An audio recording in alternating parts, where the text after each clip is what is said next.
Hello everyone, আমি অর্চিতা আর আমার নতুন আইটি ব্লগে আপনাদের সবাইকে অনেক অনেক ওয়েলকাম। আর এই মুহূর্তে আমরা আছি আসামে।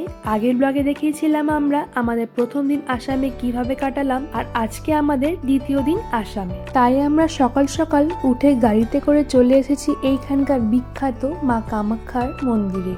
প্রায় 4:30-5টা বাজে, আমরা তাও অনেক দেরি করে এসেছি। ভিতরে গিয়ে দেখি আমরা যে আরো কত লোকজন অনেক আগে থেকে এখানে এসেছে, কারণ এখানে অনেক সময় লাগে পুজো করার জন্য ভিতরে যেতে। আমরা এই এলাম, কিন্তু অনেক সময় লাগবে আমাদের ভিতরে গিয়ে পুজো করতে। আমরা আর মন্দিরে কোথাও ঘুরলাম না, ডাইরেক্ট সবাইকে জিজ্ঞাসা করে লাইনে যাওয়ার জন্য দৌড়ে গেলাম আর লাইনে লেগে গেলাম। আর হ্যাঁ, অবশ্যই একটু দাঁড়িয়ে পুজোর জন্য যা যা দরকারি জিনিস সেসব তো নেওয়া হলোই। সকাল সকাল বলে খুবই ঠান্ডাও ছিল। আমরা আসাম ফেব্রুয়ারিতে গেছিলাম, তাই ঠান্ডাটাও বেশ ছিল অনেকটা। দেখতেই পাচ্ছেন আপনারা যে কেমন সবাই, আর আমরাও সোয়েটার, জ্যাকেট, টুপি, মাফলার সবকিছু পরে আছি। শুধুমাত্র এই জায়গাটিতে আমাদের প্রায় 1 থেকে 1.5 ঘন্টা মতন দাঁড় করিয়ে রেখেছিল। এখানে দাঁড়িয়ে দাঁড়িয়ে তো এই ঘুটঘুটে অন্ধকার থেকে সকাল হয়ে গেছিল। মাকে পুজো দিতে কোথা কোথা থেকে না মানুষজন এসেছে। সত্যি আমরা যে মায়ের পুজো করতে এসেছি, আমরা অনেক ভাগ্যবান। আপনারাও যদি মায়ের পুজো করতে আসতে চান, তাহলে এরমটাই সকাল সকালই আসতে হবে, না হলে দেরি করে এলে যে কটায় বেরোবেন ঠিক বলা যাবে না, দুপুরও হয়ে যেতে পারে। এই যে দেখছেন, এইখানে আমরা যাব মায়ের পুজো দিতে, কিন্তু লাইনটা একটু ঘুরিয়ে ঘুরিয়ে নিয়ে যাবে। আর বললাম না আগেই, আমাদের এইখানে দাঁড়িয়ে দাঁড়িয়ে কিন্তু সকাল হয়ে গেল। মায়ের পুজো দিতে তো বেশি সময় লাগে না, কিন্তু ওই লাইনে দাঁড়িয়ে দাঁড়িয়ে অনেকটা সময় লেগে যায়। এবারে আস্তে আস্তে লাইনটা যাচ্ছে, সবাই মায়ের নাম বলে বলে আগে যাচ্ছে, আর যত মায়ের নাম নিচ্ছে সবাই, আমরা কিন্তু আরো এক্সাইটেড হয়ে যাচ্ছি মায়ের দর্শন নেবার জন্য। ভিতরে তো ফোন অ্যালাউ নেই, তাই আমিও আর ভিতরে ভিডিও করলাম না। মায়ের দর্শন করে আমরা বাইরে চলে এলাম। সত্যি খুব ভালো করে দর্শন হলো, খুব ভালো লাগলো। এবারে আমরা ওই প্রদীপ আর ধূপকাঠিগুলো এইখানে জ্বালিয়ে দিলাম।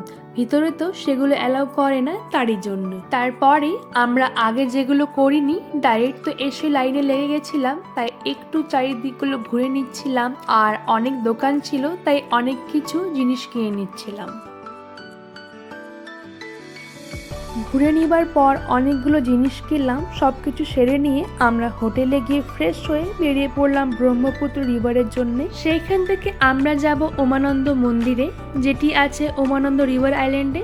সেই আইল্যান্ডটাই যাওয়ার জন্য আমরা খুবই এক্সাইটেড। তাহলে চলুন আমাদের সাথে উমানন্দ রিভার আইল্যান্ডে।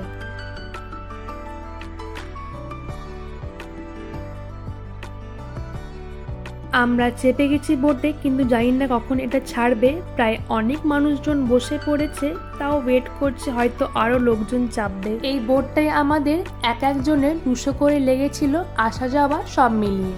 কি সুন্দর লাগছে বলুন পুরো দৃশ্যটা।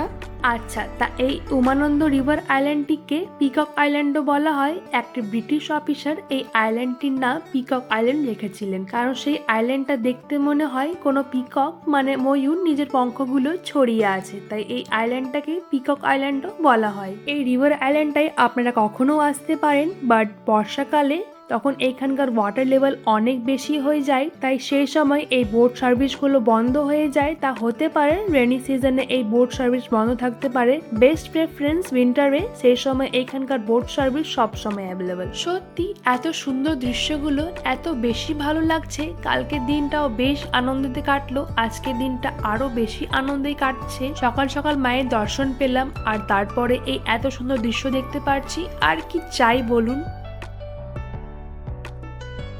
এই যে আমরা প্রায় চলে এসেছি পিকক আইল্যান্ডে। সত্যি দেখুন এত সুন্দর লাগছে পুরোটা। আর এটি নাকি ওয়ার্ল্ডের স্মলেস্ট রিভার আইল্যান্ড হচ্ছে, যেখানে মানুষ বসবাস করে। ওকে, তো এই যে ওপরের থেকে এই রোপওয়ে যাচ্ছে, আমরা তো প্রথমে ভাবলাম এটা কি উমানন্দ রিভার আইল্যান্ডে যাওয়ার জন্য, তাহলে তো সেটাতে করে গেলেই ভালো হতো, একটা অন্য এক্সপিরিয়েন্স হতো। কিন্তু তেমনটা নয়। গুয়াহাটির যে রোপওয়ে প্রজেক্ট হচ্ছে, যেটা গুয়াহাটি আর নর্থ গুয়াহাটিকে কানেক্ট করে, সেটার একটা পিলার উমানন্দ রিভার আইল্যান্ডও আছে, তাই এখান থেকে রোপওয়েগুলো এই আইল্যান্ডের উপর থেকে যায়।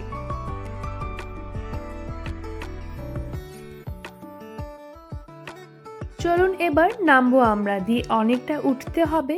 আমরা তো সেই সকালে উঠে অতক্ষণ লাইনে দাঁড়িয়েছিলাম, আর এইখানে এবার এতগুলো সিঁড়ি চাপতে হবে। বাট ঠিক আছে, আমরা তো এসেইছি ঘুরতে, একটু অসুবিধে হলেও এই এত সুন্দর সুন্দর দৃশ্য আর সবকিছু দেখতে পাচ্ছি, সেটাই অনেক। আর এই যে আমরা ফাইনালি পৌঁছে পড়েছি উমানন্দ মন্দিরে।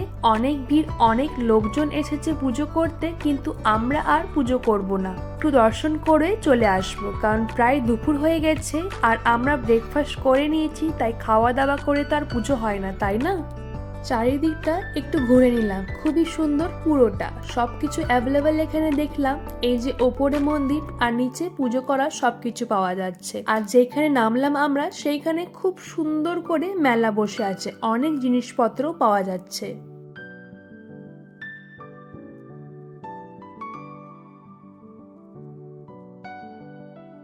এই যে দেখুন এদেরকে, কি কিউট! আমি বলেছিলাম না আমি বিড়াল খুবই পছন্দ করি, এখানে আবার তিনটে একসাথে ঘুমিয়ে আছে, ভীষণই কিউট লাগছে দেখতে।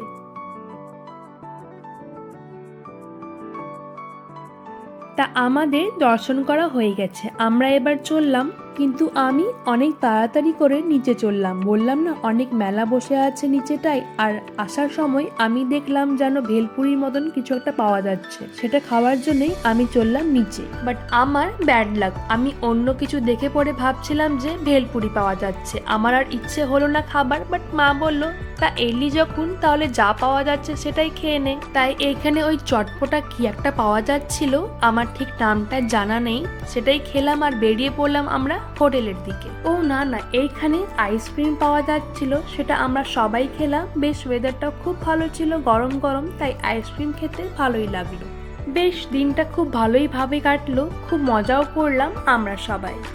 আর হ্যাঁ, আপনারা যদি আমার এর আগের ব্লগটা দেখেননি তাহলে অবশ্যই দেখবেন। আমরা আসাম 2 দিনের জন্য এসেছিলাম, খুব মজায় আনন্দে কাটালাম আমরা এই 2 দিন। এর আগের ব্লগের লিঙ্কটা আমি নিচে ডিসক্রিপশনে দিয়ে দেব, আপনারা অবশ্যই দেখবেন, আপনাদের খুবই ভালো লাগবে। এই তো আমরা সবাই চলে এসেছি এয়ারপোর্টে। হোটেলের থেকে চেক আউট করে খুব তাড়াতাড়ি এলাম আমরা, কারণ বাবা মায়ের তো বয়স হয়েছে, তাই বেশি তাড়াহুড়ো কেন করব এয়ারপোর্টে গিয়ে, তাই আগেই চলে এসেছি। এইখানে একটু আমাদের বসতে হলো, বাট ঠিক আছে, বেশি দেরি করাও ঠিক না, তার থেকে ভালো তাড়াতাড়ি করে এসে ওয়েট করা, তাই না? এবারে আমরা ফ্লাইটে বসে পড়েছি, আমরা চললাম এবার বাড়ি। চলুন তাহলে আজকের এই ব্লগটা এখানে শেষ করি। ব্লগটা অবশ্যই আপনাদের ভালো লেগেছে আমি জানি, তাই প্লিজ আমার ব্লগটিতে লাইক, কমেন্ট অ্যান্ড শেয়ার করে দেবেন। আর যারা এখনো আমার চ্যানেলটি সাবস্ক্রাইব করেননি, প্লিজ আমার ইউটিউব চ্যানেলটিকে সাবস্ক্রাইব করে দেবেন। আর আপনারা যদি আমার ব্লগটি ফেসবুক থেকে দেখে থাকছেন তাহলে আমার ফেসবুক পেজটাকে অবশ্যই ফলো করে দেবেন। ব্লগটি কেমন লাগলো আমাকে কমেন্ট করে জানাবেন। চলুন আসি তাহলে, আবার ফিরে আসবো আরেকটি নতুন ব্লগ নিয়ে।